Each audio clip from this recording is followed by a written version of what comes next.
நீங்க இன்ஃப்ளூயன்சரா மாறணும், இல்ல ஒரு ஆர்டிஸ்டா மாறணும், இந்த கிரவுடட் ஸ்பேஸ்ல இடம் பிடிக்கணும்னா, இந்த பிராண்ட் பில்டிங்கு இந்த மாதிரி இந்த ஒர்க் இதெல்லாம் பண்றது வெறும் உங்களுடைய இன்னர் டயலாக வச்சு சரி பண்றது. அது எப்படின்னா டூத் பிக் எடுத்து ஒரு வத்தி குச்சி எடுத்து வீட்டையே அளக்குற மாதிரிங்க.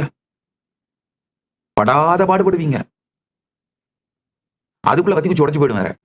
ஆனா உங்களுடைய கான்சியஸ்னஸ் ஷிஃப்ட் பண்ணீங்கன்னா, உங்களுடைய எனர்ஜெட்டிக் போஸ்டரை ஷிஃப்ட் பண்ணீங்கன்னா, உங்களுக்குள்ள இருந்து பொங்குற கிரியேட்டிவிட்டி, எண்ட்லெஸ் எனர்ஜி, டயர்லெஸ்ஸா நீங்க கிரியேட் பண்ற எனர்ஜிங்க ஒரு பவர்ஃபுல்லான குவாண்டம் ஃபீல்டா இன்ஃப்ளூயன்ஸா நீங்க எல்லாருமே மாறிடுவீங்க.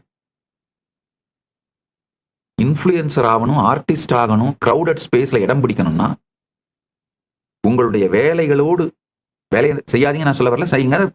நீங்க வீடியோ எடுக்கணும், போஸ்ட் பண்ணணும், அதோட பிசினஸ் டெக்னிக் மெத்தட் கண்டுபிடிக்கணும். அதெல்லாம் ஒரு பக்கம். அது போக அதெல்லாம் ரொம்ப சின்ன விஷயங்கள்ங்க. அதெல்லாம் தாண்டி உங்களுக்குள்ள இந்த சமாதி பழகுதலை எடுத்துட்டு வந்தீங்கன்னா உங்களுடைய கிரியேட்டிவிட்டி ஆக்டிவா எனர்ஜெட்டிக்கா நீங்க இருக்கிற நேரத்தின் அளவு இதெல்லாம் ஜஸ்ட் ஸ்கை ராக்கெட் அடிச்சிருங்க.